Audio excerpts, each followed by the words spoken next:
তো সব গাইজ আজকে চলে এলাম গাইজ। আর দেখো ওদিনকে আম পাড়তে গিয়েছিলাম, হ্যাঁ, এরপরে এই বাঁধাটা পাচ্ছি কাঁচা মেরি 1 2 3 4 5 6 ছয়টা আম, ঠিক আছে। দেখো 6টা আম পুরা জুড়া, ঠিক আছে।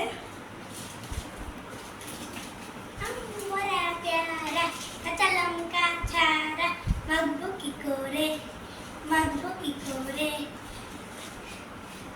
পুরো একটু গান পারি না তো এটুকি ভিডিও, শর্ট ভিডিও। এটা লাইক সাবস্ক্রাইব করে দিও তোমরা, যারা নতুন সাবস্ক্রাইব করে দিও, লাইক করে দিও। দেখো তো বিশ্বাস না হলে তোমরা গুনে নাও। দেখো 1, হ্যাঁ, 2 3 4 5 আর এই যে একটা 6টা পুরা 6টা। তো গাইস ভিডিওটি টাটা।